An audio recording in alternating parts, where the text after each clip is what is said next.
Be on your got it.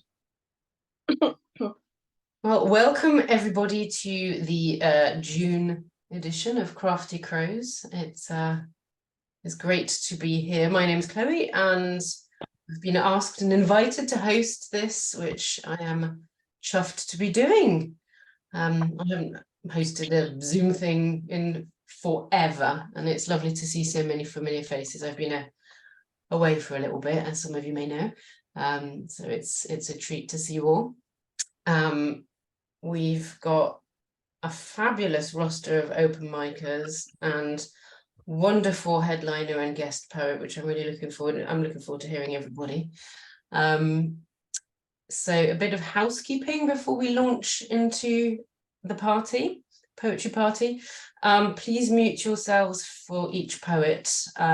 We will clap and make a racket afterwards, and there's little reactions that you can use, but especially if you're likely to have like children or a washing machine or a grumpy dog in the background, just so that we can hear everybody's words, please try and remember to mute yourselves.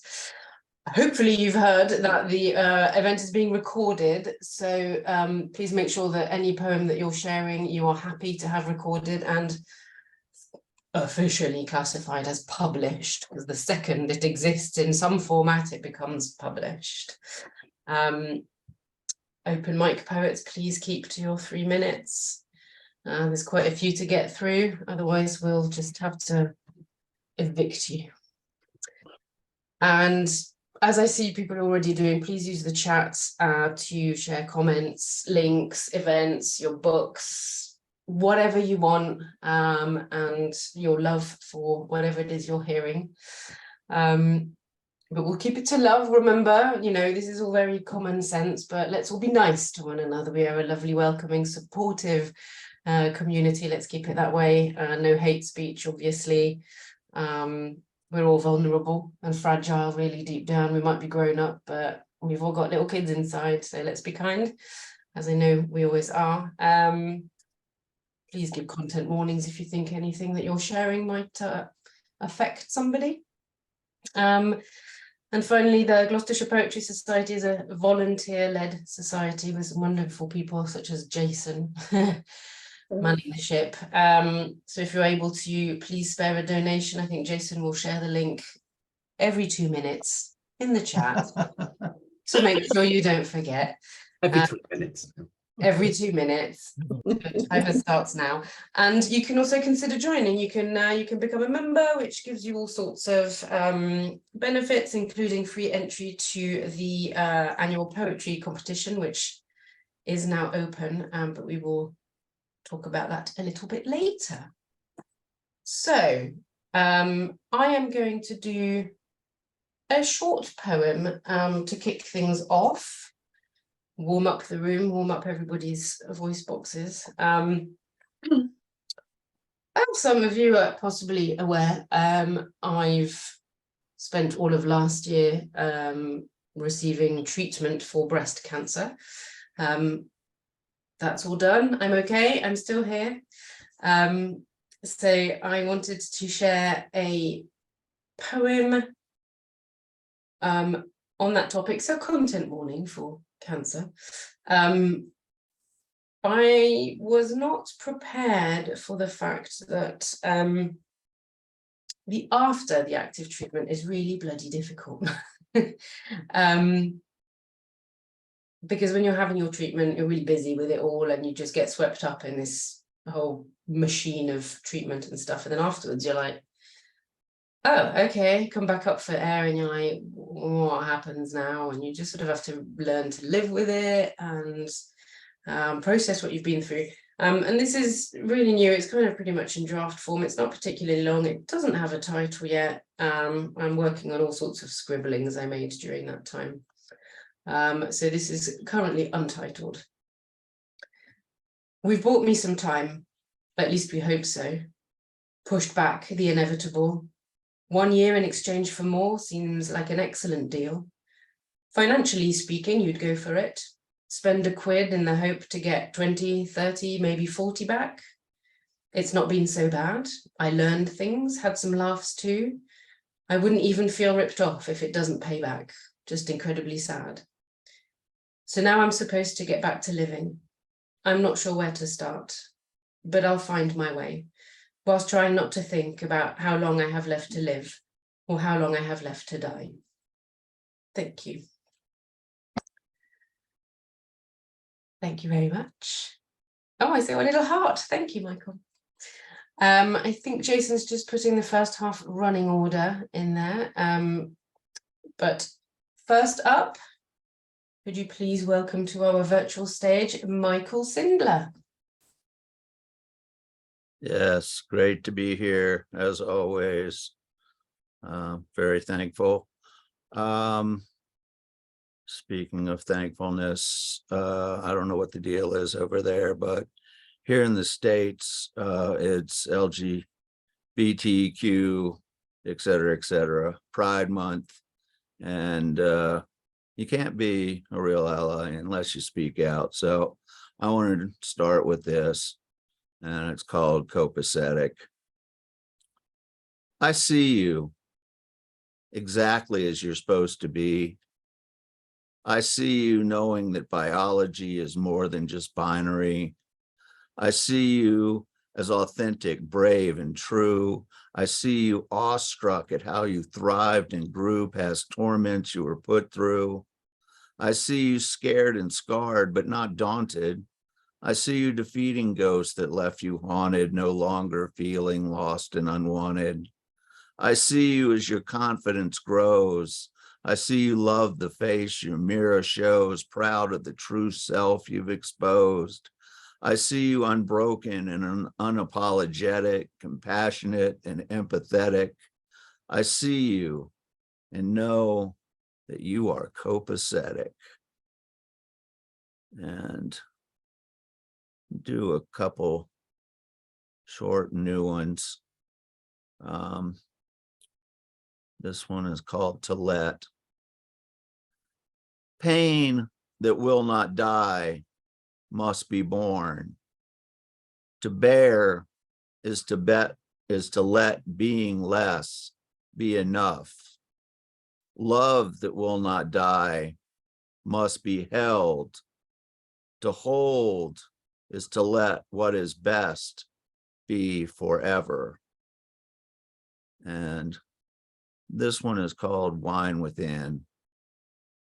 You are the wine within the glass, subtle signature, unmistakable essence, sweet with one sip, bitter the next, intoxicating enigma, ineffable and unpredictable, leaving want as an aftertaste. Okay, thank you all very much. Make some noise virtually or real for Michael.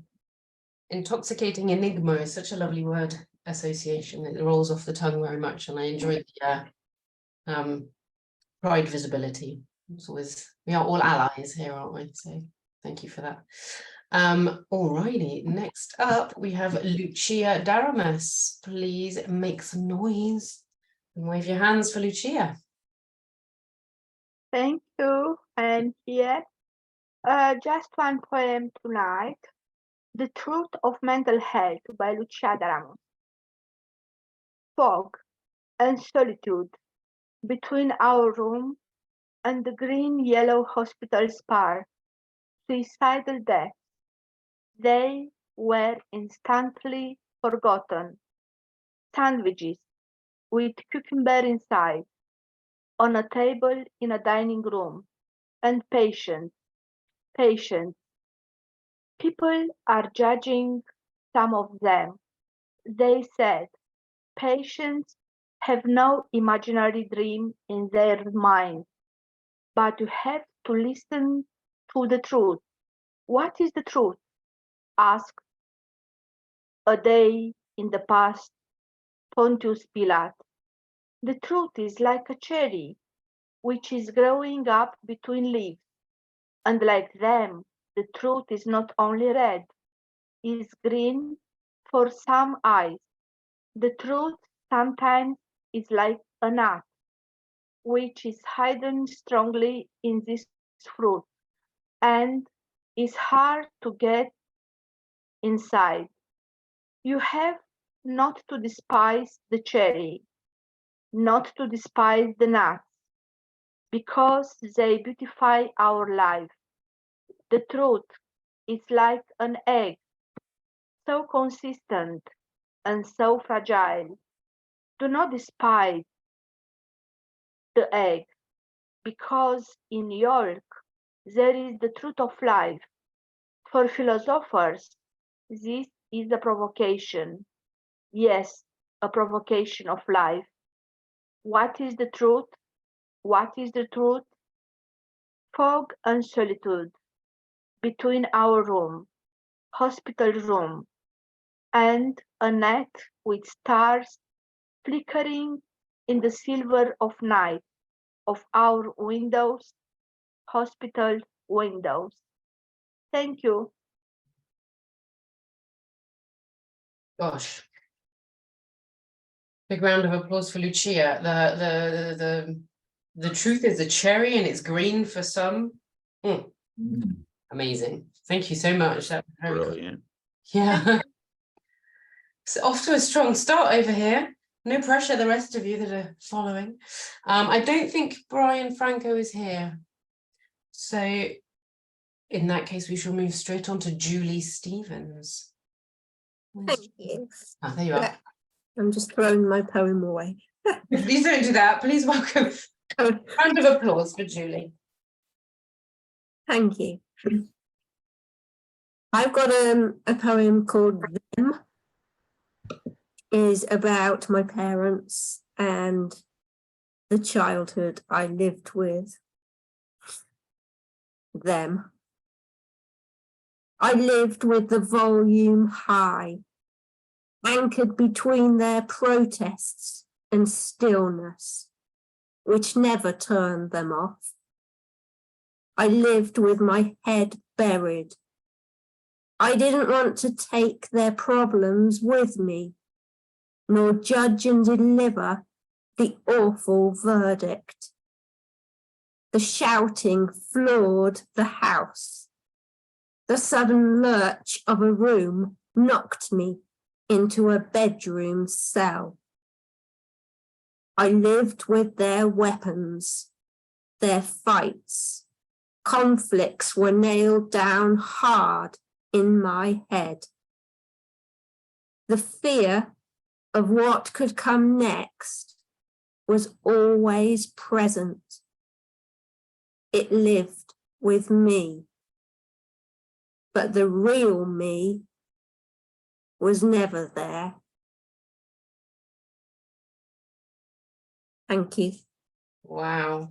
Big round of applause for Julie. I'm glad you didn't throw that poem away. And thank you for sharing something that felt very personal. I mean, sudden lurch of a room, that's it's a very vivid image. I think we've probably all experienced that weird feeling. But yeah, fabulous. Thank you. Okie doke. Next up is Sue Finch. Please welcome Sue. Thank you very much. So today, I'm not sure why, but I was in the mood for My Man in the Moon. Lying in bed, I picked at the anaglypta, jammed my fingernails with paper and paste. Stroking the grainy grey-white surface, I remembered Sunday's porridge, how its tempting smell had lied about the taste. I got lost in the thought that milky oats could stick paper, that husks could be the wallpaper's bumps. Time passed in touching and picking. I found friction. Mesmerised by the heat, I rubbed my fingertips hotter, as if it might smooth my prints. I watched the crumb-like drop of disintegrating plaster. Then a crescent was there, with a nose.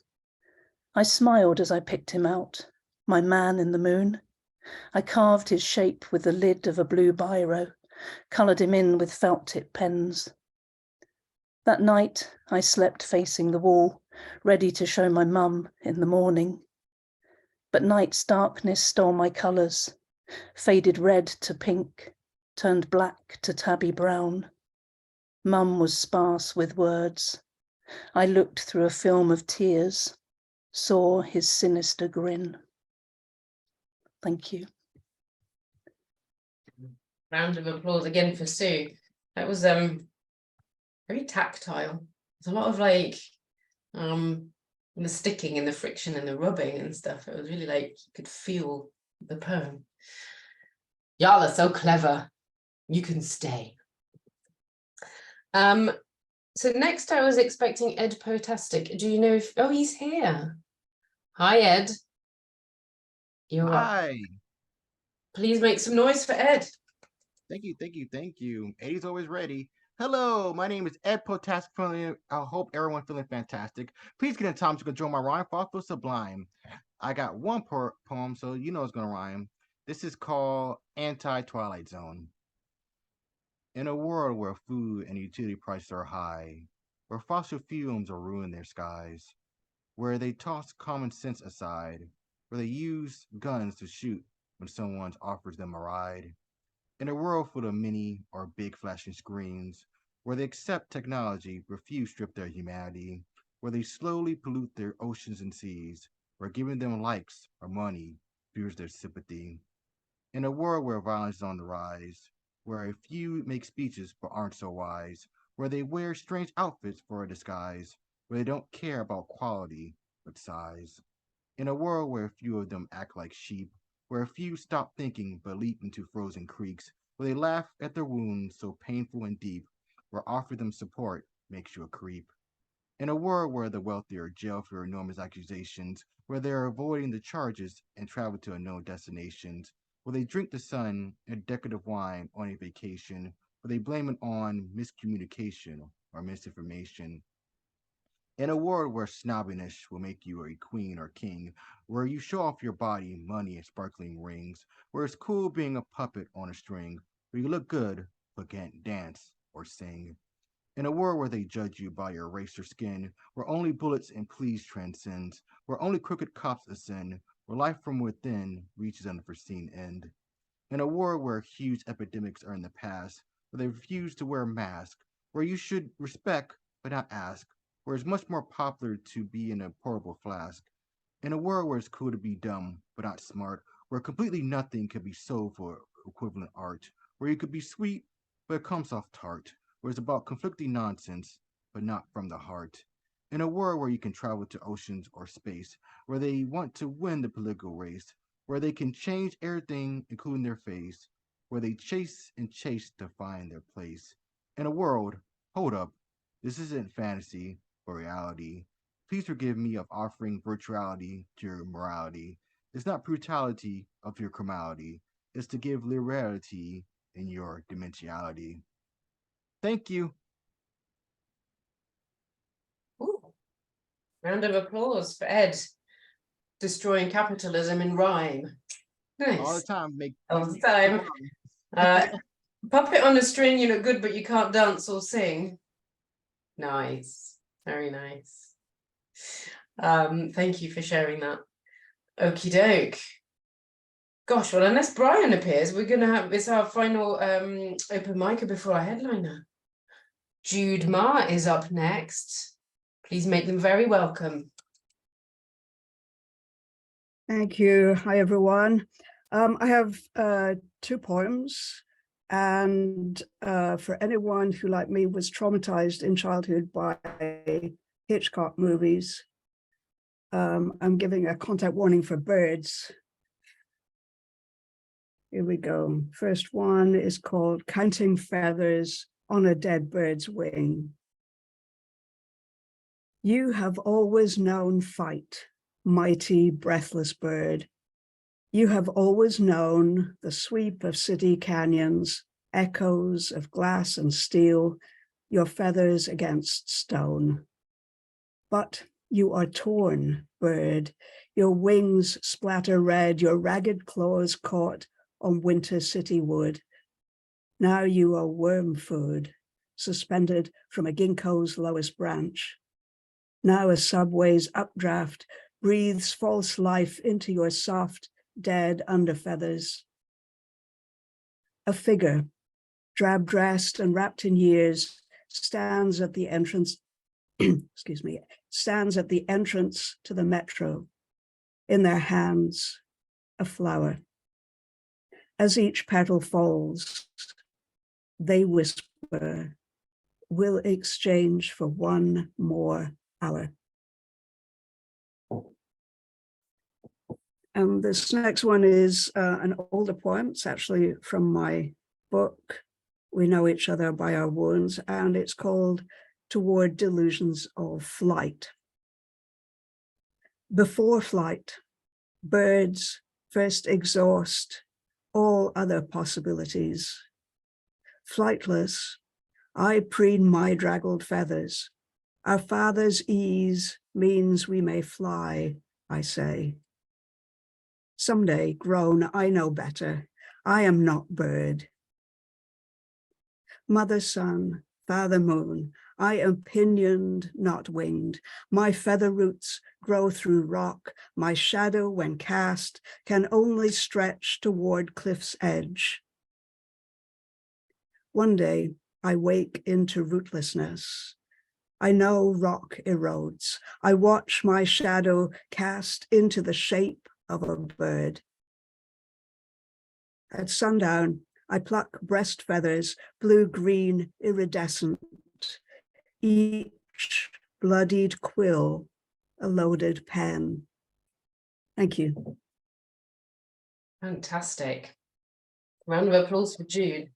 Some wonderful vivid imagery in there, the dead bird being wafted by the air, and I loved the line that a shadow can only stretch to the cliff's edge. Never thought of that, but it's true. Amazing, amazing. Has Brian appeared? I'm gonna guess not. Okay. I think he did try and come in, but there's been kicked out. Maybe it's signal. Yeah, he's having issues. Sure. You kicked him out. What should we do? Should we invite a reserver or should we go into our headliner?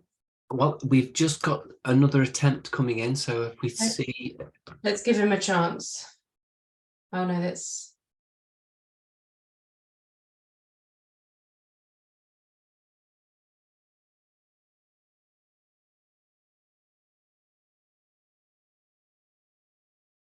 Is he trying to in, Jason, do you think? Yeah, I think under Francophone.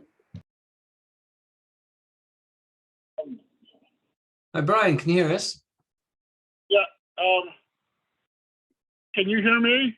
Yes. Hi. Great. I have. Yeah. So, can you hear me? Can you still hear me? I'm sorry. I'm having internet issues, and I'm calling from my phone. And yeah. So I don't even know if I'm going to be dropped anytime soon. So, but anyways, so I'm on the line for as long as I can be right now because I'd never do Zooms on my phone anymore. Well, so, it's your turn to share a poem if you'd like to do it. I'm sorry, what did you say? It's your turn to share some poems if you'd like to go for it. I have to pull something up real quick. So give me on camera. Give me a little time to pull something up. Thank you. Okay, well, we'll move Brian to the second half, Jason. Is that sure? Yeah, that's cool. Right. Okay. So should we go straight into Adam now? Yeah, sounds good. Okay, well, folks, ladies, gentlemen, and all genders in between and either side, we've come to that point where we will be hearing from our headliner. So I will first introduce him. Very excited to hear some more of his work. We will be hearing from the wonderful Adam Horovitz. Adam Horovitz is a poet and performer based in Gloucestershire. He has released 3 collections of poetry. The first is called Turning, published in 2011 by Headland. Then The Soil Never Sleeps in 2018 by Palewell, and Love and Other Fairy Tales with Indigo Dreams in 2021. He's also published a memoir called 1,000 Laurie Lees, published by History Press in 2014. And a CD of poetry and music called Little Metropolis in 2015. So prolific, we will say. He has been poet in residence for Glastonbury Festival's official website, the County of Herefordshire, and Pasture for Life from 2016 to 2019. He has also co-presented The Thunder Mutters, a podcast celebrating the poetry and music of John Clare, and appeared on an album of poetry and music by Cerys Matthews, no less, called We Come From the Sun, put out by Decca in 2021. He has also been collaborating with musician Chris Cundy on Archaeology of the Ear, a documentary series featuring music and poetry broadcast on Resonance FM. And tonight we are lucky enough to have him amongst us. So please unmute yourselves and make some noise for Adam Horovitz. Yay. Woo, woo, woo, woo, woo. Thank you all. Thank you very much. It's lovely to be here and to share the bill with, well, with all the open mic and with Catrice. I'm looking forward to this. I'm going to, because it's coming to the time of year, I'm going to start with a poem for the summer solstice, and this is what I get up to around summer solstice on a nice clear night. Bat racing at summer solstice. Tonight is the night for racing bats on empty lanes where insects swarm away from their usual habitats over softened tarmac, still sun warm. An empty road on the solstice night is a hedged-in tunnel of alluring heat. No bat will be bothered to avoid your light, so dazed are they by all you can eat. So mount your bicycle, ride out swift as the sun sinks like a checkered flag. Bat racing is midsummer's gift, a cooling close to the long day's lag. Tonight let your bike be a pair of wings and the squeak of its brakes a sonar song. As horizons burn with the sun's last rings, race with bats through an insect throng. Don't try to win. The race has no aim but to follow the plunge of bats in flight as fast as you can until summer's flame is swallowed whole by the shortest night.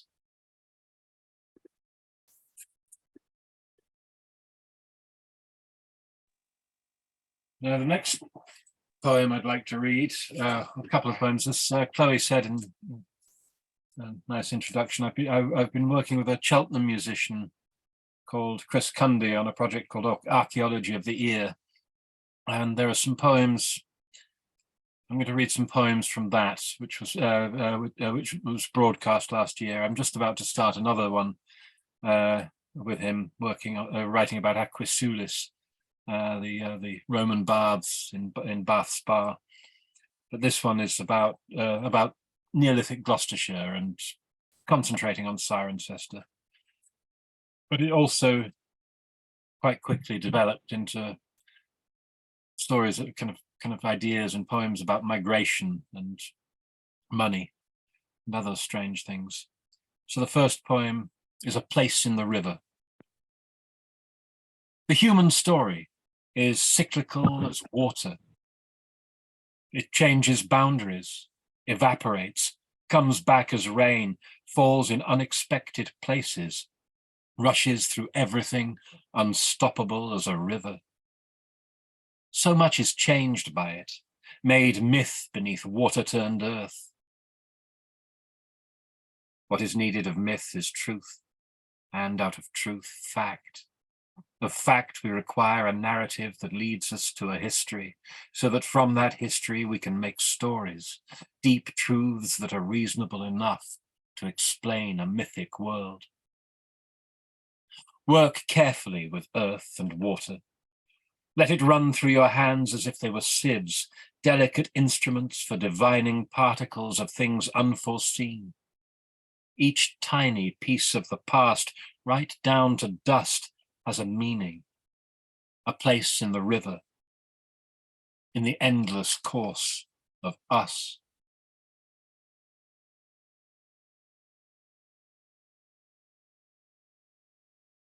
And one of the things I saw a lot of in this Neolithic exhibit in Corinium Museum in Cirencester was stone, worked stone. So this is a poem about stone. Slow migration. Stone was a migrant too. explored desire lines in hand and sack and cart, as hammer or axe, until at last it dropped into deep confines of river mud from weary travellers' packs, when wars were lost or traders died with stone in hand. A slow migration, a boast of home, its colours carried for the long ride, fitted to human hands from coast to coast. Stone travelled far, as all technology must, swarmed to places where the need for flint and obsidian was great. People traded trust, stone just journeyed, fell and left its print. Erosion takes time. Stone's nomadic load speaks across centuries in demotic code.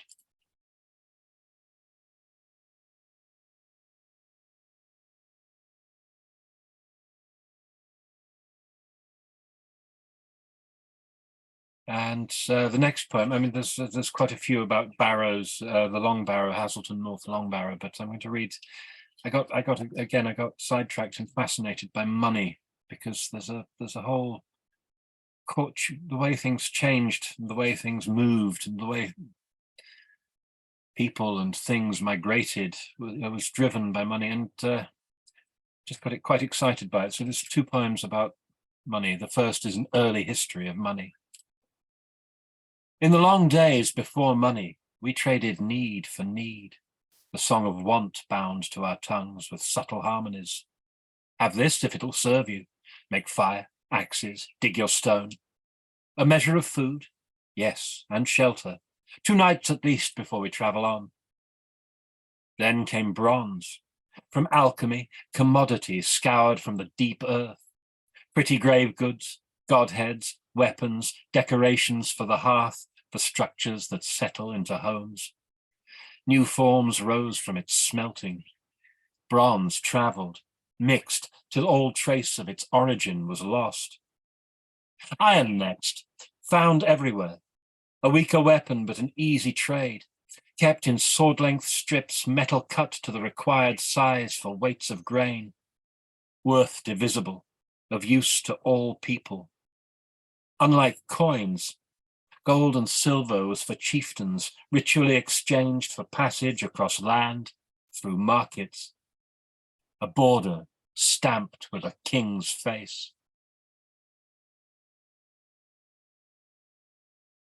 Don't know if you can hear it, but I've got a very, very loud bird singing just outside my window. And if you see me looking that way, it's because the bird is singing at me a bit and quite trying to interrupt my my reading. It's quite entertaining. So this is another poem about money and the kind of passage of money. And I learned as we went along that those of you from America, have you heard of the White Horse of Uffington? It's a very famous kind of Neolithic carved horse. It looks more like a dragon, I suppose. It turns out that is pretty much kind of an expression of what was on the money of the Neolithic times as well. And this poem kind of follows the course of money coming, migrating with the people across Europe through to over rivers, along water to Gloucestershire. It's called horse/power. White horse carved on the horizon as guide and totem, signal for travellers. In their pockets, coins stamped with echoes of a horse. Waymarker for the well-worn track connecting tribes in straight lines above difficult terrain to places of commerce where people met and symbols changed their dress, took on aspects of the tribe's deep-rooted needs, desires. This is how money arrives, pressed into the heads of men in need of a common tongue, who press ideas out into silver, gold.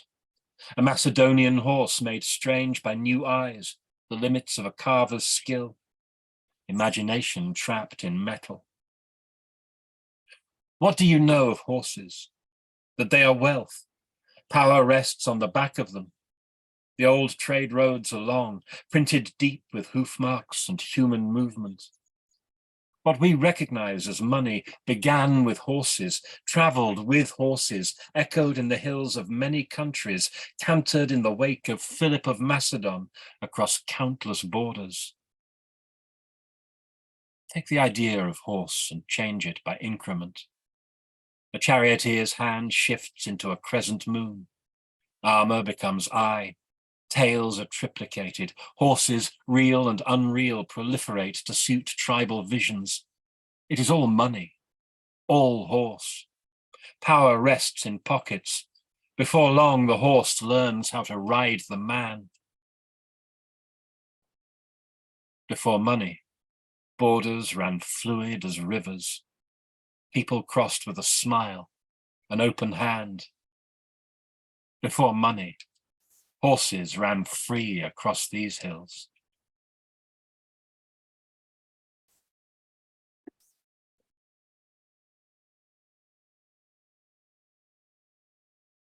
Thank you.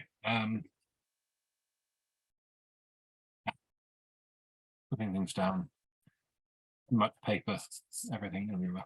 Here we go. How long have I got, Chloe?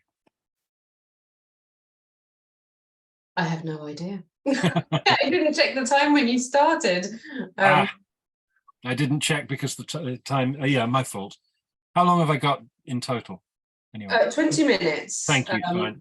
I'm doing all right. I know where I am now. Yeah, no, you're doing Carry on. We're having a lovely time. Yeah, that's cool.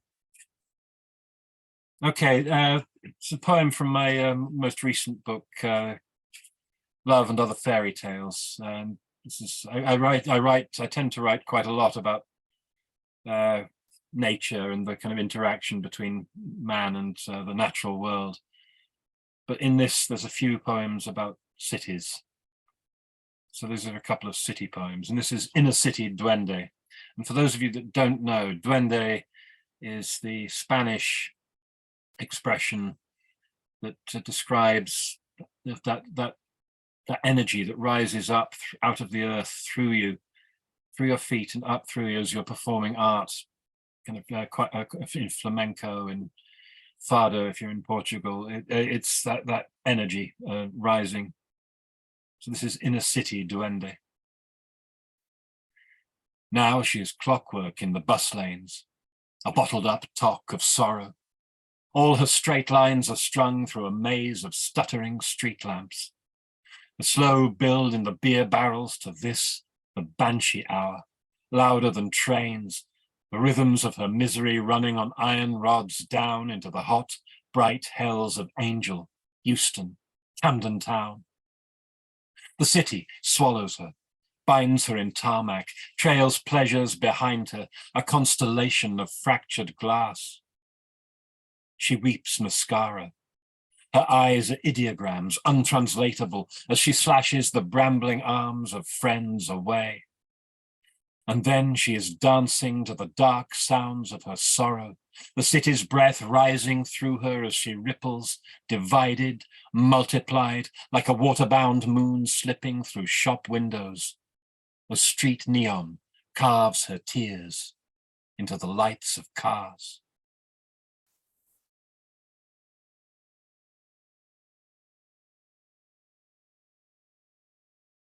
And this is a poem for my father, who died 2 years ago.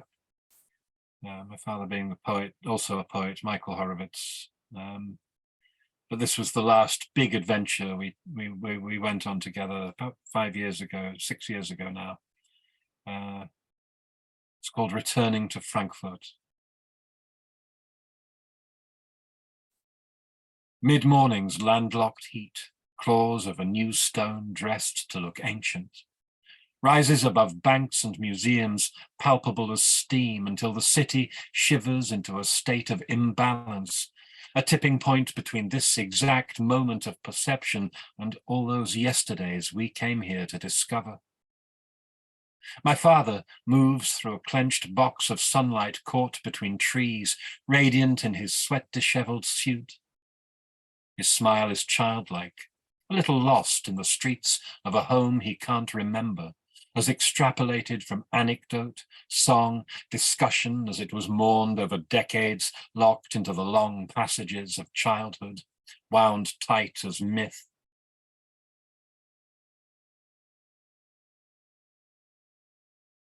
The city's a deep bruise of longing, its foundations persistent almost as the ceremonies, sacraments, and family tunes carried across Europe over centuries.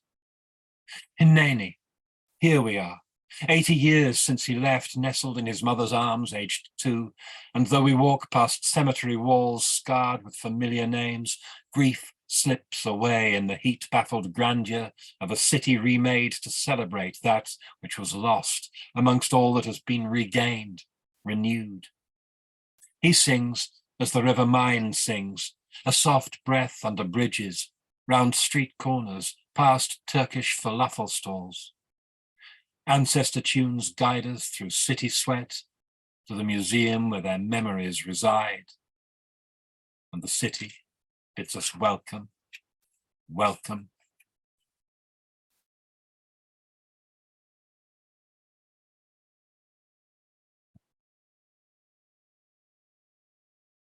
Oh, for those of you who don't know, the word hineni in that, it's what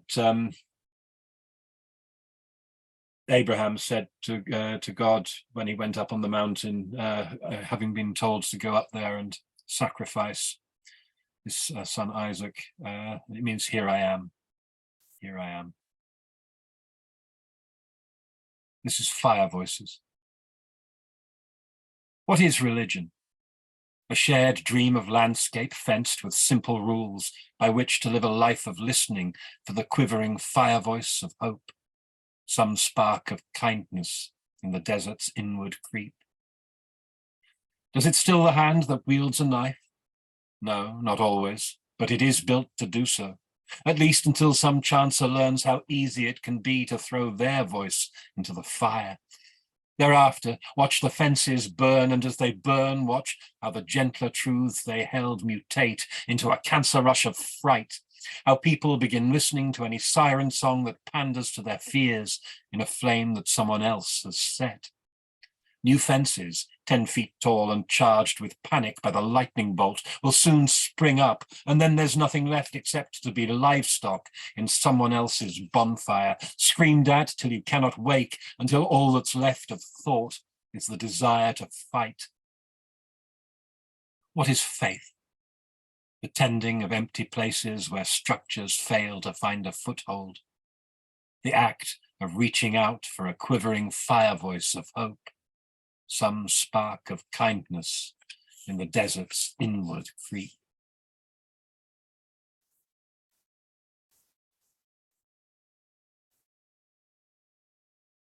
Yeah. Next poem is A Rose by Any Other Shape.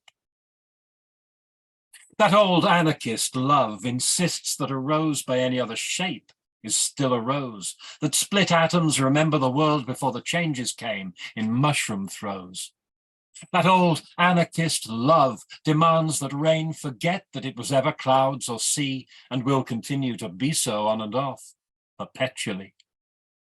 That old anarchist love is out again and breaking hearts, rekindling old desires with a thorny sting, then with surgeon's aim, beating down the bones of winter to make way for spring.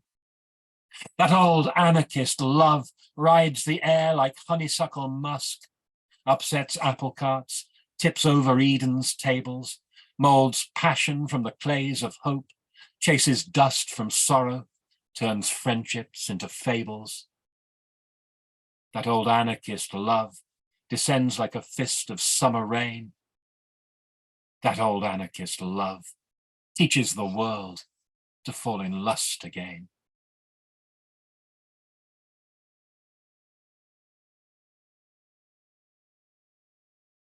There's a music. Listen. There's a music in your head that is not some half-remembered bar of radio confection. No earworm, this. No broadcast soaked up by the soft core of childhood. It sits among synapses as a code of scars, a moss-mapped monument. This music is made from the friction of living, birdsong, the passage of light at a certain time of day, the first touch of another's skin, that moment when everything seemed exact. Built upon pain and plenty, this concentrated sound is everything you know and understand tuned up to ecstasy, written and unwritten in the key of hope.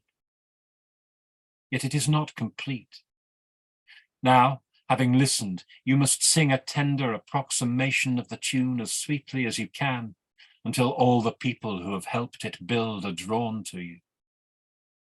And then you must dance.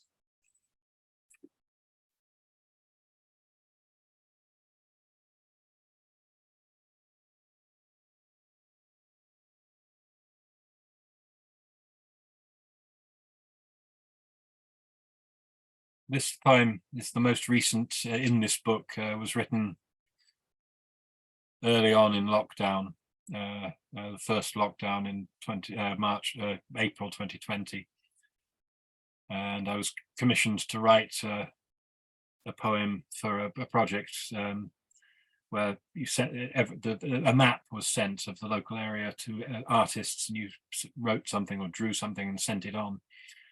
And I got the map and discovered that I wasn't on the map because the little valley I live in was just fractionally over the edge. So I wrote a poem called Off the Map. I have fallen off the map, walked into the white spaces beyond purgatory, homeward under blue to the bird-sodden solitudes of silence. Here, time folds and refolds itself under dying ash. A woodpecker drunk on the echo of its beat marks out a flurry of confusion in impenetrable code. Do not follow me, not yet. This little world is barren but for the birds' skewed music, the wild garlic's wasting stench. No map is perfect until it is seeded with symbols, hills, the slow tangle of direction. In this white silence, they grow stealthy as longing for the sound of your voice.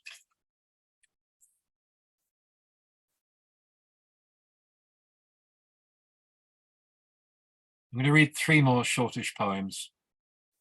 And this is very much leaning into the fairy tale element of the title of the book. First is Fragment of a Fairy Tale Caught in a Time Loop.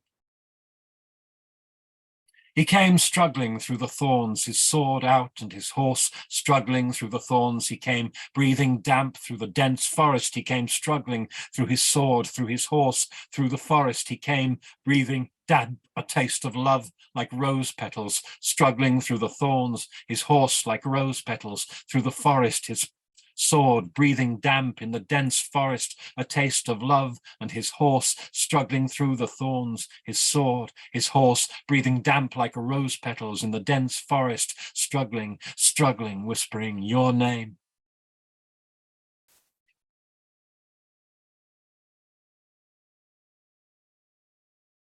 And this poem is in 2 voices, and the title I borrowed, shall we say, the title from a very good novel by the excellent and late Graham Joyce. It's called Some Kind of Fairy Tale.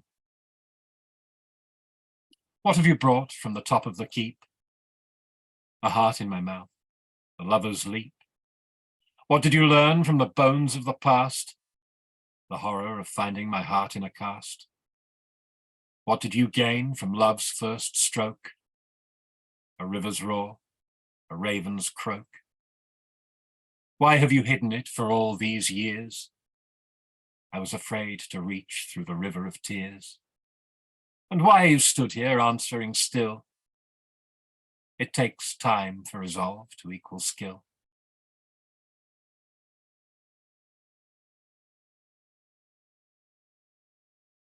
Thank you. And the final poem is called Beyond the Gates. What we took from the garden was love, for love is knowledge, and the knowledge of love is a bitter seed in the belly of a bird. Expelled over new lands, the seed falls as love into the soil, casts out slender roots to grow and seed and grow again, carried further and further from the garden in unending chains of fruiting trees. The trees hold the garden as memory in a lover's embrace, as the sun is sucked by leaves, consumed in adoration and exchange. And age becomes knowledge, becomes love, as their trunks swell over time into rings, and each ring binds us to the garden, because what we took from the garden was love, and love was the garden, and it is the garden that keeps us breathing each other in, here in the cold land beyond its gates, as it pumps through our hearts like blood. Thank you very much. Wow. Oh, gosh, unmute yourselves and make a hell of a racket for Adam, please. Wow, what Thank you all. great set. What a journey that was. Amazing. Thank you. This took us through so much. Oh, Yeah, that was amazing. Thank you. wow. Thank you all for listening. I feel like I've traveled around, well, not the world, because I mean, I responded a lot to the Gloucestershire stuff because I only live down the road from Adam, but like through time and space and humanity and emotions, everything, absolutely wonderful. I did have a question for you, Adam. The poem with the horse and the damp and the rose petals, was that a specific form that you were using there, or? No, that was just written in a fit of madness. Well, I wrote quite a lot of those poems, ones to do with forests particularly. I was on the Hawthornden Fellowship up in a castle in Scotland, and several mad poems came out of that, including one at the end of the book, which basically ends with a poem as orgasm. Like those. So it was written in a fit of madness, being kind of in silence for a month in a castle in Scotland, and it just seemed right. And it's no form. It's just because the rhythm was so effective. Yeah. Thank you. Yeah, absolutely wonderful. Can we all again make some noise and some waves for Adam? Thank you. Thank you. Yeah. Awesome. Looking forward to the rest of tonight. Awesome. Fabulous. Yes, me too. So let's take a little break now. 5 minutes, is that going to be enough for everybody to so welcome back to the second half. Thanks for joining us again, and thanks again, Adam, for a wonderful set. So before we go to our next guest, Catrice, just a reminder again that the Gloucestershire Poetry Society is volunteer-led, so contributions are very welcome, and also consider having a membership, because it's a wonderful community online and in person, and they have all these wonderful events, and we should keep supporting that. A few announcements. On the 5th of July, Crafty Crow's next iteration will feature a poet called Chloë Jacquet. I think I've seen her once or twice. She's fairly average, but if you've got nothing better to do, maybe consider signing in for that. And there will also be Genevieve Ray performing then. And then on the 2nd of August, the next Crafty Crows will be with the hilarious Robert Garnham and supported by Leslie Constable. So some treats in store. And as I mentioned in the beginning of the first half, the annual Gloucestershire Poetry Society Open Poetry Competition is now open for submissions. Strongly recommend entering. So the details are on the website, which hopefully Jason has. Oh yes, he has already. He's already shared. So yes, send them your best work. So I am going to warm everybody up again. I'm going to do 2 short poems. I was only going to do the one, but then I remembered that this poem got 3rd place in last year's Gloucestershire Poetry Society competition. So I thought I would share it here. This one again, cancer. This one I wrote after I'd found the lump and my GP had referred me for tests, but I hadn't yet gone for the tests, so I was waiting.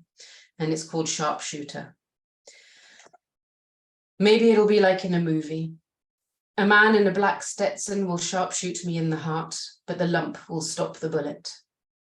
I will stand, legs wide, head high, stock still in a deserted street, surrounded by swirling dust, tumbleweed rolling behind me. I will reach in and pull out the bullet with the tumor attached to it and say, "You did me a favor, gringo." Then before he has time to react, I will shoot him between the eyes, precise as a cactus needle. Before he's even hit the ground, I will throw the bloody lump with the bullet onto his dead body for the vultures to clean up, then ride away into the sunset to sew up my healed breast, alone, leaning against a rock, looking over the canyon of what could have been. Thank you. And then this little short one I'm going to do now is again one of the little scribbles that I've sort of, they're still in draft form, but I'm starting to work them up. And I wrote this, I think, well, definitely after chemo, and it probably was before radiotherapy, also untitled. Although we could title it How I Know I'm Feeling Better, because that's the first line. How I know I'm feeling better. When I forget something, I am quite prepared to go back upstairs to get it. I taste the full range of flavors in dishes. Haribo are no longer salty, but sweet. There's no more tingling in my hands and feet. My body feels the right size. I no longer have wonky eyes and they barely water anymore. Also, my boyfriend hates the word, so I sing it with extra gusto. Pubes! Pubes are coming back! Right, so thank you very much. Too much sharing, too much information, but you know, when you go through it, you get surprised at the things that you suddenly appreciate. Okay, so now it is my great pleasure to introduce our guest poet, Catrice Greer. Catrice is a USA-based writer, editor, and voice artist. She is a mental health advocate, a nature education docent, and a teaching artist in residence. Catrice is published in online publications, journals, and international anthologies, and she is here with us tonight. So please unmute yourselves and make some noise for Catrice. Woohoo! Thank you, everyone. It's really great to be here. It's good to see all of you. So I'm going to make quick work of this. No singing tonight, but I did bring some poetry that I hope will in some way complement Adam's masterful poetry. I'm just absolutely appreciative of being here. So let me see. I hope this showed up. I'm trying to do two things at once. So can you see something that says "Come Home"? Are you able to see that? Yeah, we see two different poems. Okay, excellent. All right, hold on. I might be trying to do too much at once. Let's do it this way. All right. It went back again. Okay, well, bear with me. I should have stuck to what I know. Bear with me, guys. Let's stop share, and I'm gonna do it one more time, and I'll do it the way I know how to do it, so I won't have to waste any time. Worth the wait. Okay, the first poem that I'm going to do is called Come Home. It's about George Floyd. And actually, I hadn't planned on doing it today until I noticed that today is June 7th. And I wrote it June 7th, 2020. And I think it is only appropriate to still really talk about, have these conversations, these political conversations, these human conversations. And if anyone is not familiar with what happened to George Floyd in my country, it's similar to the UK. There's a lot of systemic racism and brutality with police officers, and he was someone who experienced that. So unfortunately, although I come from a law enforcement family myself, and I deeply respect law enforcement, it has some improvement in the times that we are in today. I'd be remiss not to say that. So this poem is called Come Home, a poem for George Floyd. These wombs, sacred, we build placenta worlds of blood and bone. Cord by cord, cells churning with life, a zygotic landscape. Safe. Safe from gunshots, lethal force, blue bias blows. Safe from bent-tongued accusations, chokeholds, grief, tears, and pain, light years away. The amniotic sac aglow. You hear only my voice. Mommy,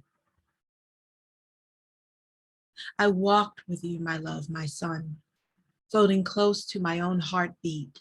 Tethered in the mitochondrial house, we are one. My peace, your peace. My child, to lose you to this world that does not know you, never carried you, is not the deep-rooted tree of life I birthed.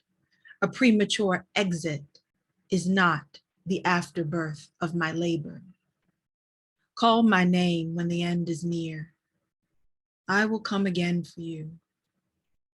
I will come again for you, my angel, my sweetness. You will reside here with me. Rest in peace. Come home. Breathe.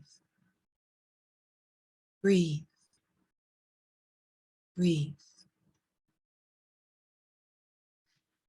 And I will screen share the next set of poems. They're all published, so I feel really comfortable sharing with them with you. And thank you for listening today. Adam set the tone, a wonderful tone for some really great political conversation. So with that, I thought, since we're talking about systemic injustices, I will read out of respect for my publisher, who is hosting Crafty Crows along with Chloë Jacquet here. But Jason published this in Still Jackdaw in April 2021. So I'd like to read it with you. It's called Today We Rebuild. So much left unsaid, covered in hay and manure, we called it garden. Said it was floral and pristine. Said the silences were natural. Said the dark-barked fallen oaks cut down by men with axes and strong-armed into submissive woody death. We said it was the natural order of things.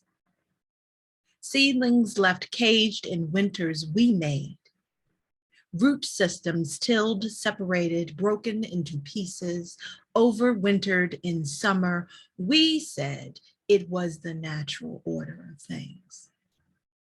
Seeds blown from path to patch in need of fertile places to land, spread roots, grow, took them tagged, grabbed by throats, splash paint their fronds with red, corralled them, and we said it was natural. Lit a match on fields we wanted to flourish, but wanted to reign over for all time.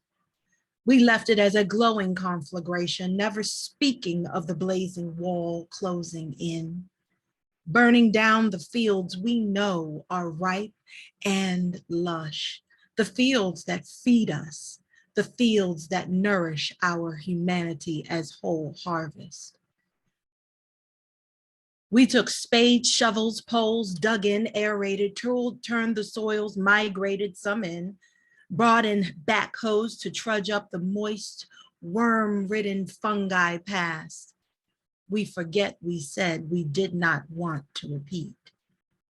No matter where we dig or climb, we come upon the fire we left untended.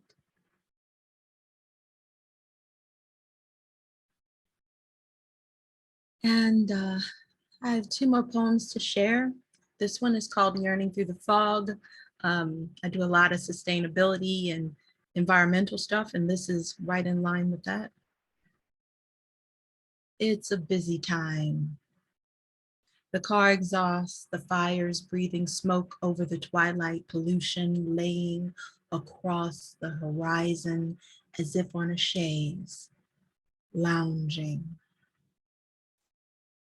Overstuffed dumpsters, overflowing with wrappers, peels, discarded boxes, and stench. Trees half bare, dangling windblown bags at their tips, trying to take a stand, hold back the school of loop-winged, billowed-bottomed plastics flying by. The grass sparks, dirt-scratched patches, concrete overtaking the landscape. We miss the deer and their morning hellos. We miss the murder of crows and their caw-caws. We miss the foxes leaping over and under the brush, playing hide and go seek. We have not seen enough rabbits before dawn. And my final poem in my last minute and a half will be One Day Soon, also published by Still Jacquet, and recently was picked up in a juried exhibition by, I live in these states, so it was picked up by the Maryland State Arts Council and another organization called Maryland Art Place. It was placed in the triennial, so for the next 3 years, it will be listed, and I will be listed as one of the state artists. This poem was printed on vinyl, and it is currently in an exhibition in my city on the wall. So like a whole vinyl wall of all text. So thank you, Jason, for first publishing this poem. You ought to be awful proud. It's out there living. So I'll read this and thank you all after that. One day soon. We will meet in the clearing when the cornfields are scattered bare, the ears bent, stalks leaning sun-spent and shocked. When the pumpkins, plump nestled in the patch, rotund, sunk propped in a bed of curling vines. When the ducks, orioles, and swallows start deciding on a V-formed avenue to a place where the sun-warmed spots are home. When our summer rises for a second time, we bid it farewell until it rises as Lazarus from winter's first death, after spring's first breath, after summer's next full bloom. When the hush of our breaths are sweet welcome, not a poison behind a mask. One day soon we will meet in the clearing, stand in the fall of what was meant to break us. One day soon we will embrace, close this gap, hold on hard. Thank you all, and I look forward to your poetry in the open mic. Thank you, Jason. Ooh, please unmute yourselves and make some noise for Catrice. That was gorgeous. Well, it just felt like Thank you. no Yeah. time at all. It was so entrancing. Oh, It's wonderful. Gorgeous. Good. powerful and Good listening to pertinent and you. More and yeah. more and more. Wow. Really wonderful. And congrats on being a state artist. That's cool. Yeah. Yeah, Ooh. thank you very much. Took me by surprise and I'm really grateful for it. I'm gonna make good on it. Well deserved. Well Thank you. deserved. So one more time, please. Let's big round of applause for Catrice. Yeah, Woo. that's awesome. All right. Well, I think now we must go on to the second part of the open micers. Now, I don't think I've seen Brian Franco come back in. Jason, is he back? No, okay. Not back now. Okie doke. So in that case, we will go on to Naima Shamshun. Is she here? Have I seen her back? Naima? Have we lost Naima? She's muted, so Naima, you're muted. Naima. I see you there.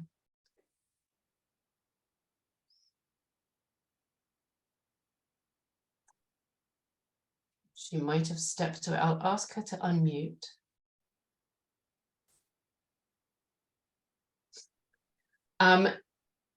We'll keep an eye on Naima.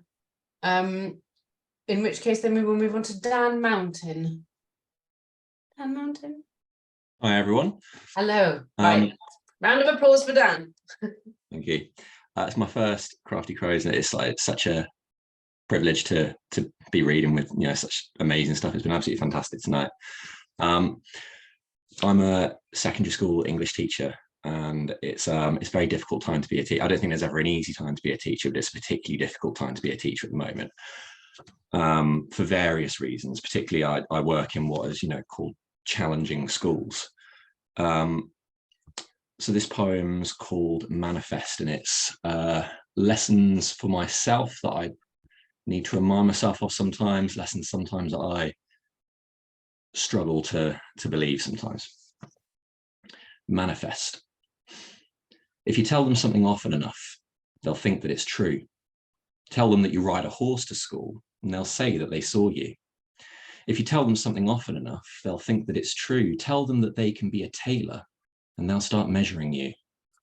But if you tell them something often enough, they'll think that it's true. Tell them that they're unwanted, and they'll shout and swear at you. If you tell them something often enough, they'll think that it's true. Tell them that this is dull but necessary, and they'll pretend to listen to you. Then again, if you tell them something often enough, they'll think that it's true. Tell them that Marlowe died in a bar fight, and suddenly they're back in the room. If you tell them something often enough, they'll think that it's true. Tell them that they've got an entire life wide open ahead of them, branching and crackling with possibilities, and they might just believe it too. Thank you. Lovely. Round of applause for Dan. Life crackling with possibilities. That's amazing. And welcome to Crafty Crows. Hope you come back. I definitely will. Excellent. Glad to hear that. I am told Naima is back. Naima, are you there? Yes, I'm here. Thank you. Yeah. Sorry. No, that's fine. I had to feed the cat. The cat kept on circling around me. We can't have starving cats. Please make some noise and welcome Naima to our virtual stage. Thank you. First poem, Breasts. Translucently delicate, finely sculpted orbs, drooping, forbidden fruit, jiggling with each wiggle, cupping your fate. Nuzzled, suckling cheeks, enveloped in the fragrance of talcum powdered womb, guzzled liquid nurture, binding, drawing glances in a low-cut top, a lover's face buried in their fleshy down, idolized, objectified, gazing jouissance, in public, feeding the eyes of scorn, touted on the products they adorn, their standards grieving, in the bathroom, dreading and hoping, frantically groping, the life giver, the lady killer, waiting with impending doom. You are blooming beauty.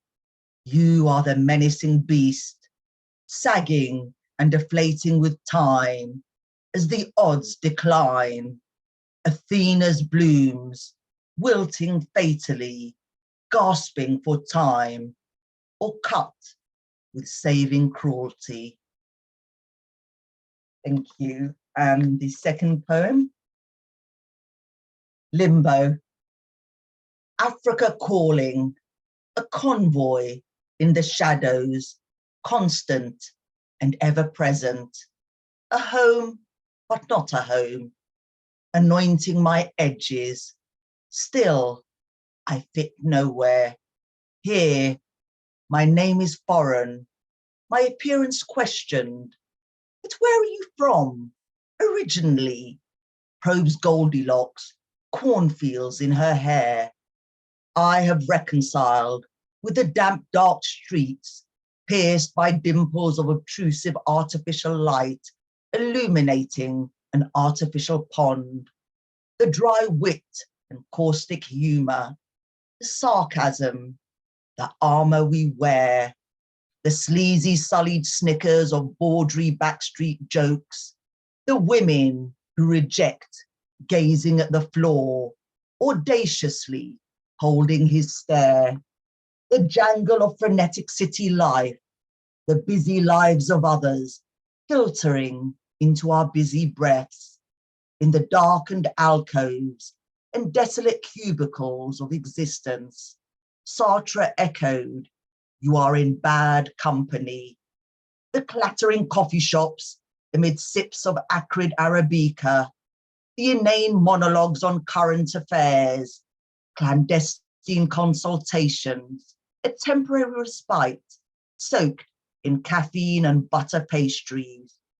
London calling, cosmopolitan and enthralling.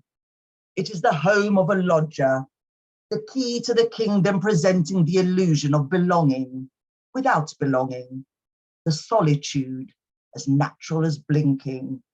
There, my name is familiar, my appearance fusing with the dry alleyways and whitewashed facades facing off a fierce sun, in the hodgepodge pavement cafes where once Ginsberg and Jean Genet supped on mint tea, where tolerance is privately practiced, but never publicly preached. The lamb and cumin infused air that coils and slithers before reclining across your skin like an impermeable veil. The language of my ancestors, tinged with my Britishness, my speech fluent, yet betraying, as wide-eyed locals chuckle like a pacifying parent. You're not from here, are you? In the Medinas, the night sky turns down the heat as families parade in their best attire. Sunflower seeds whose saltiness fizzes on the tongue, sugar-roasted peanuts washed down with canary iced lemonade. The men who gawk belligerently, their eyes betraying the indignity of a shameless woman who refuses to look away. The crested clay tagines joyously bubbling away, terracotta fat jolly uncles, the enticing wisps of flavor, the fragrance of l'enfance, the Gnawa drumbeats, a throbbing pulse, dancing, chanting, healing, a portal to the beloved on the wings of a trance, a cultural hub that captivates and offends, a shared identity, an organic pond rich with community, kindness, support, love.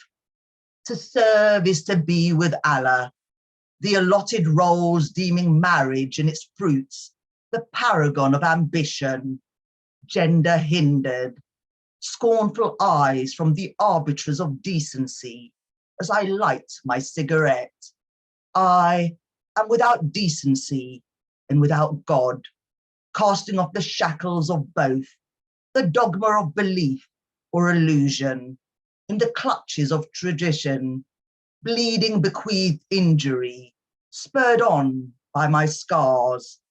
You're not from here, are you? The cross of the diaspora, life's longing for the other, each suit offering some comfort, but ill-fitting nonetheless.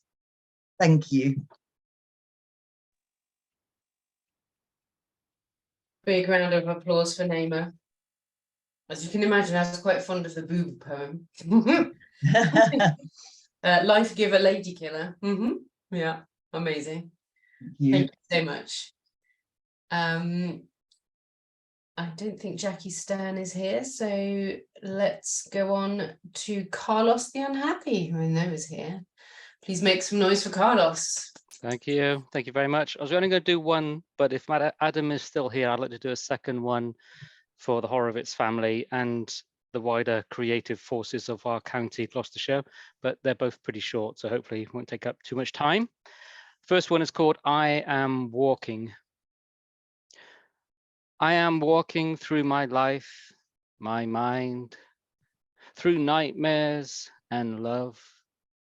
I am walking slow through time, your eyes, and other restless streams of doubt. I am walking through dreams and azure skies, walking out to get some milk, to go through the park, to cut through the woods and the beams that grow and glow there. I am walking, going out to get some air. I'm getting out. I'm getting out to demonstrate, to go out there and wander in the wonder. But it's fair to say that along the way, I too have tripped on the giggling rocks of regret. And now I'm walking up the stairs, along grey municipal corridors. I am walking the portrait hall, entering the court to meet the jury, to build my case and penniless defense. And now I'm walking forlorn to the cells of work, consumerism, and dread. But at night, I realize I made it. I'm finally here, that I continue to walk, walking through poems and song, through stories and silence, until at last I will walk through the sleep of everyone I love, which is to say, I'm walking home. I'm coming home. Come, take my hand. That's the first one. And let's find this one. I wasn't going to read this until I totally forgot that Adam was here. And I've made it known I'm a big fan of all the Horovitzes. But this, like I say, goes out to the wider county of Gloucestershire, where we're based and where our Poetry Society sings from. So this is a Gloucestershire choir. To the Muse Colony, to tread the paths of frost, under the cloud of, hear the music of, in the breeze where the birdsong glides. Alone at Minsterworth grave of Harvey, under the sorrow of, hear the bells of, in the breeze where the birdsong glides. The chosen tune of Howell's tentative white heart stepping lightly into sunbeams empty cathedral, notes echoing in the breeze where the birdsong glides. Blake the Horovitz Lad Valley, soft mud mist of the morning jog log and the sunflower jazz memory, beats at the Royal Albert Hall, words howling, running in the breeze where the birdsong glides. The eyes of Laurie Lee still see amber in the woolpack, mountains of Spain. Can you hear the dry dirt songs of the Republic, a torn, forlorn red flag flying, rippling in the breeze where the birdsong glides? Wander our beloved forest of Clark, under shade and seasons, shafts of glory's sun, a sea of trees in the breeze where the birdsong glides. Now fly, my choir, heralded of grace, of May Hill, this land of rivers abed in green, where thy bird songs sing. Go walk like sweet ghosts through the minds of Gloucestershire's children, who deserve to know this myriad beauty you bring. Thank you. Oh, make some noise for Carlos. Wow, that was really great. I'm loving all the love for Gloucestershire as a fellow Gloucestershire resident, and seeing as this is a Gloucestershire Poetry Society event, that's fabulous. And I really loved the line where you tripped on giggling rocks of regret. That's very nice. Okie doke. So next up, Beth Brooke is coming to our stage, our virtual stage. Beth, are you there? I am. Make some noise for Beth. Hi. Hi. It's lovely to be here. It's about a year, I think, since I last came to Crafty Crows. So 2 poems, both about loss, loss remembered, loss anticipated, and saying something about the things that might bind us together, connect us. First poem was called Tea. It is early morning. Prayers before dawn are over and the sun is up. Gafia hobbles his donkey. It grazes on the thistles and the dry grass. In the shade of the fig tree, a hearth ring of stones blackened by charcoal ash. His daily ritual. Cardboard pieces make a tiny pyre. A match is lit. Gafia fans the flames. He sits back on his heels, feeds charcoal to the fire, creates the glow, the necessary heat. A blue enamel teapot by his feet is filled with water from the compound tap. To this, he adds the tea, places the pot with care onto the boiling space. I squat beside him and we wait. The pouring of tea is a blessing, flows from the generosity of hands into the outstretched cups of supplicants, in the relentless grind of the city, in the pre-dawn cold of milking parlours, in the grief of hospital rooms. And here, on the edge of the desert, under the shade of a fig tree, where Gafia hands me sweet black tea in a narrow glass.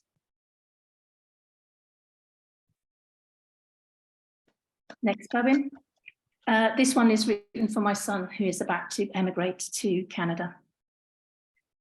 This tree has many names, and one of them is home. The view from your childhood window is the rowan tree. It is a force of nature, protection from malevolence and witches' spells. Think of it as the traveller's tree. It clears the path for the journey. For druids, it is a portal, gateway between the here and there. Pick a berry, dry it, carry it with you to where you must go now. When you arrive, look for the dogberry tree. You will know it when you see it. Press your palm upon its trunk.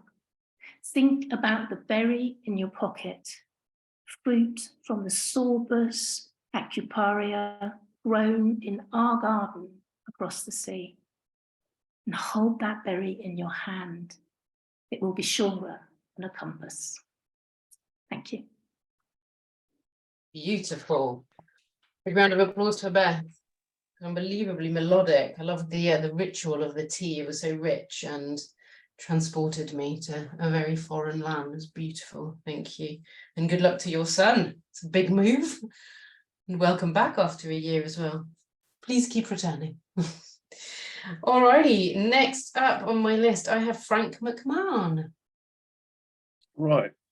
Thank you. And I'm really enjoying my first Crafty Close, or even Crafty Crows. So this poem comes from our second volume called A Different Land, and it's preparation for a process. what you have done so far. Are you willing to go beyond what you have escaped? Why is not my right to ask? So I speculate from the dense catalogue of crimes, imprisonment, spilled blood of family, burnings, death march in the night. We must stop there, but there is never where it ends. And how you edged your way, the furtive escape, miles with blistered bloody feet, dark corners of fields or public squares. Again, I speculate, but your Via Dolorosa is unique. And how you crossed to reach this shore, yes, you'll need to explain how you came, endless trains in leaking boat concealed in a lorry or container. And why you never made the application instead of setting out. They'll say there is a process and a form. Why you didn't stop before? Oh, they'll say, so many countries before, so many opportunities before today to say the words you're about to utter soon. It's all policy from where you fled, through all those borders to where you are now. It's all policy. Voices shouting, send them back. They have to be listened to. You may have heard them already. If not, inure yourself. There are questions before the questions and before them all. Squalid barracks or fetid rooms, a constant insufficiency, shouts and murmurs of others in the dark, dimmed eyes, the long gaze at the floor as if an ant is making its purposeful way. And the cardinal virtues for survivors, courage, an orchid in a long, dry season, patience, counting grains of sand at night, hope, the ebb and flow with irregular tides, grief, a wolf at the door, memory, what you pray to forget. You must remember these and then forget them when the moment comes, when the eyes and the voice give no sign of hope. When your mind is a swarm of mosquitoes, you must have clarity. Speak with a tongue like tempered steel. Prepare to repeat, repeat, repeat, and wait, wait, wait, keeping a chain on your fears, for this is policy as well.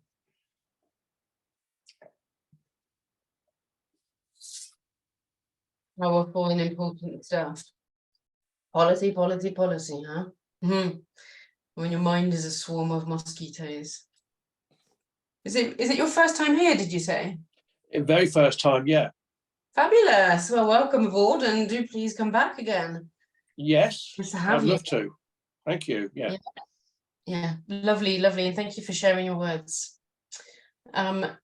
Next up, it's time for the wonderful Jason Conway, who does so much hard work to help us put on these events and run the society as a whole. So please make him very welcome to his event, Jason. Oh.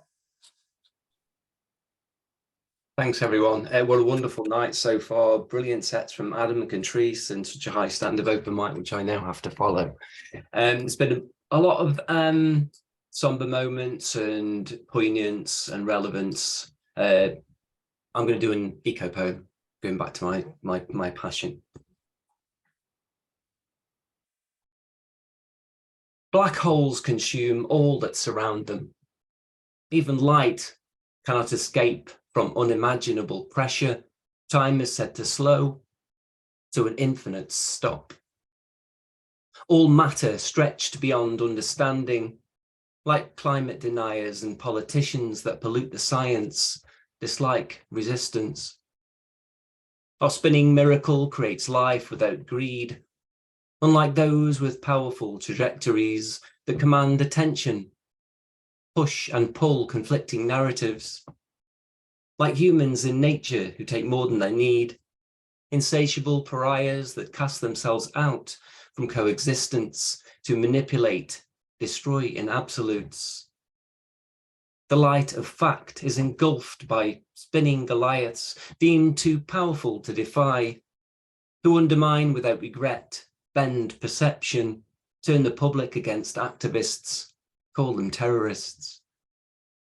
The deletion of history Its organic library is almost complete, digested and expelled by accelerants of catastrophe. Like unrestricted capitalism exists to gain mass. That which was once alive, crushed and buried, like data consensus and peaceful protest, or green promises that fail to gain traction. Energy giants generate vast gains, lobby governments, fund campaigns to allay the overwhelming scientific consensus that makes everyday people protest on the streets.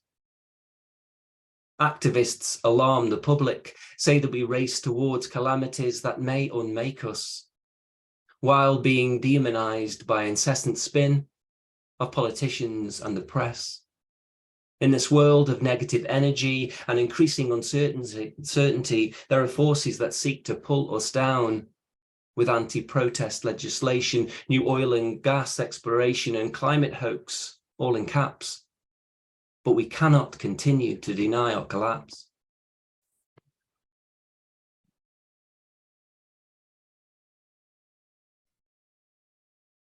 You are so very good at what you do, Jason. Creating life without greed. Yeah, talking about capitalism like it's a planet. I thought that was yeah, very clever. Thanks, Jason. Up next, we have Margaret Royal. I see you, Margaret. Make some noise for Margaret.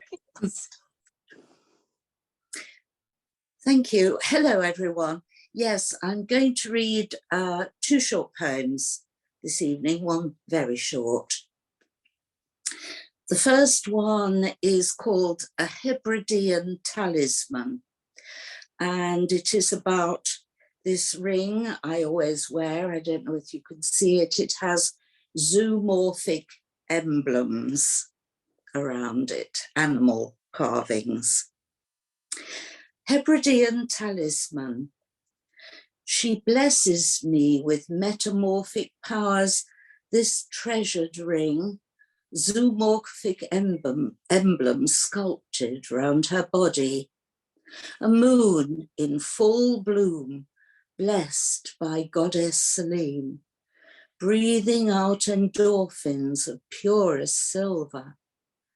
She hugs the pale skin of my finger, tunes into the fluttering beat of my faltering heart.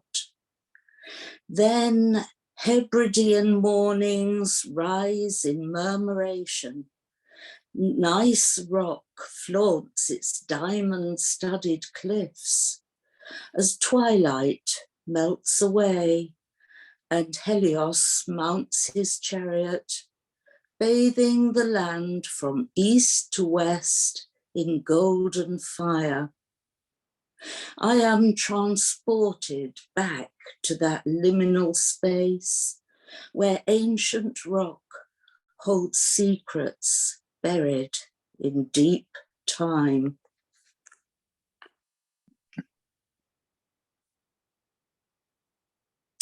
And my second very short one is entitled A Gothic Fairy Tale. He gifted her Aphrodite roses beneath the elms in forever mists, her Rapunzel curls strangling his heart as he left, a ghost speared by jealousy. She gifted him a grave of thorns as he bled into unconsciousness, his soul skylarking heaven as the morning star split the sky. Thank you very much. Please unmute yourselves and make some noise for Margaret. That was sort of magic and mysticism. I enjoyed that. And the like the love letter to your rings. As somebody who does feel that objects can carry a hell of a lot of meaning and power, I thought that was very very impactful. Okie doke, we are progressing through this. We are nearing the end already of our event. It feels like it's flying by.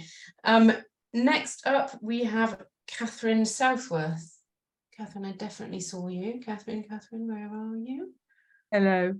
Hi, please make some noise and welcome her to our stage, Catherine. I'm going to read two short sections from a verse drama about the Gloucestershire utopian community White Way near Stroud.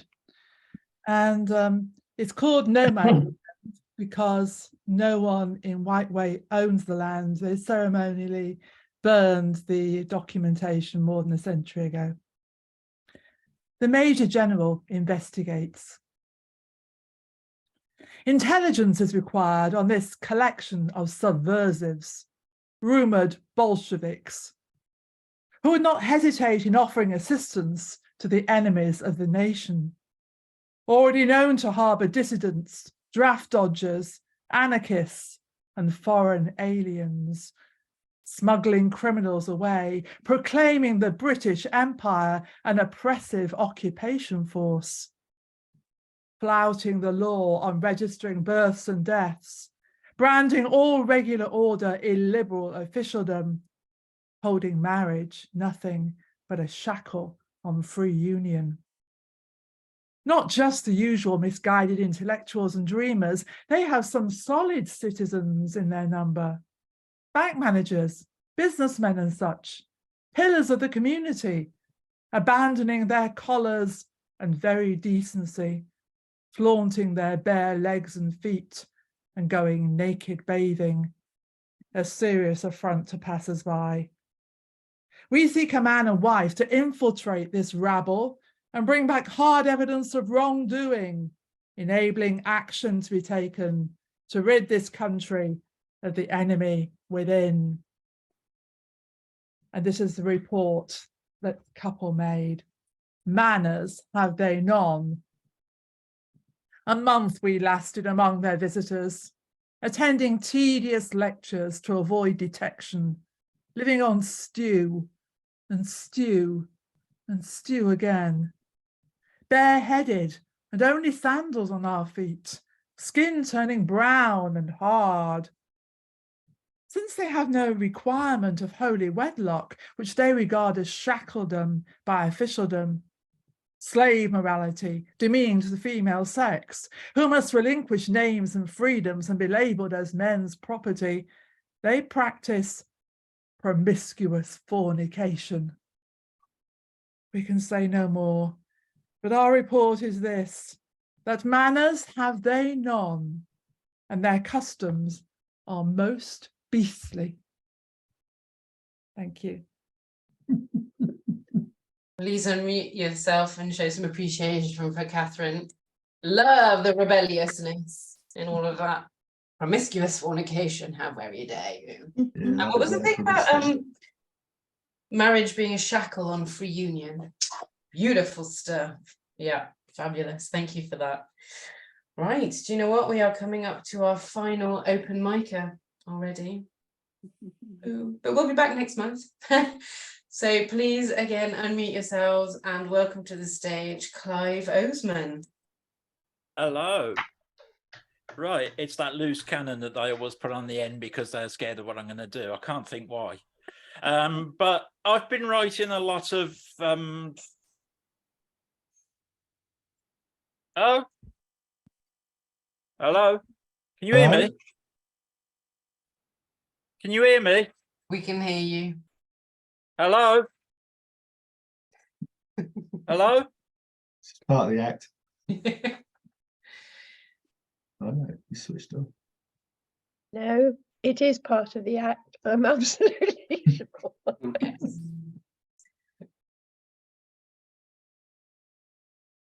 Fucking BT internet, fucking useless. Why do I have to bother this? Oh, okay.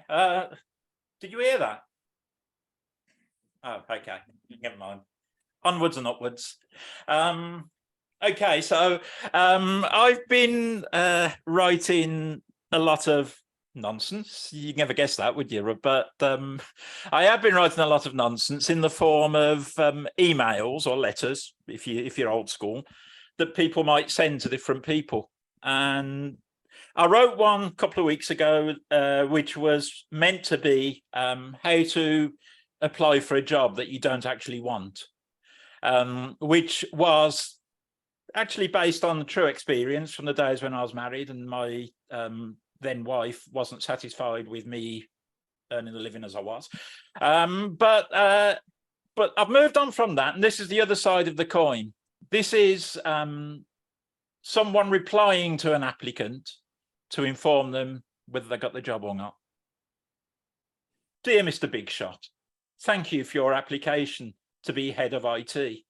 I don't normally reply to unsuccessful candidates. I like to leave them wondering and play with their minds, and because I'm a sadistic bastard. A bit unprofessional, I know, but I retire next year, so fuck 'em. I thought you deserved a reply though, because you do seem a bit odd. The thing is, I found you on Facebook, and if you don't mind me saying, not only do you look a little like Nigel Farage, but you strike me as someone who would only change your underclothes twice a year. That in itself wouldn't stop us employing you. Some of the managers here stink like skunks, but we ran your signature past our retained graphologist, and she said you are almost certainly a psychopath with poor personal hygiene. I shouldn't really be telling you that, as her conclusions should remain confidential. But fuck 'em, I'll retire next month, and honesty is a key asset in this business. I did keep trying for you because they are considering promoting an absolute bellend with halitosis, but our astrologist said not to touch you with a barge pole because Saturn is up Uranus or some such bollocks. Again, that's supposed to be confidential, but I think you deserve to know what the pricks are saying about you. And as I retire next week, I say fuck 'em. Finally, they Googled you and discovered that you molest pigs and claim to be David Cameron. This sealed your fate, as no one in their right mind would pretend to be Cameron. There's nothing wrong with bestiality. I engage in it myself sometimes, but for fuck's sake, dude, David Cameron? Really? I shouldn't have disclosed this, but I resign tomorrow, so fuck the bunch of pigs, if you'll excuse my language. Good luck with the job search, and don't worry, I made most of this up because I thought it would be funny. I hope I haven't caused you too much distress. Well, I may have made that bit up too, but fuck off. Thank you very much. Make some noise for Clive. God, imagine if we actually got letters like that after every job application. Talk about constructive feedback, huh? Well, folks, Proper poetry for you, you know, it's like, you know, I couldn't help it. Well, we know what you're like, Clive, don't worry. I hope nobody ever applies to a job with you, is all I'm gonna say. That brings our event to a close, everybody. I want to thank all of the open micers. You've been wonderful. Thank you, Jason, for all the hard work that you do, and the staff, the volunteers that support you. And a huge thank you to Catrice Greer and Adam Horovitz. Can we give everybody a big round of applause? So yeah, next Crafty Crows is online on the 5th of July, featuring Genevieve Ray and me. Please come along. It's going to be a poetry party and we're going to have a great time.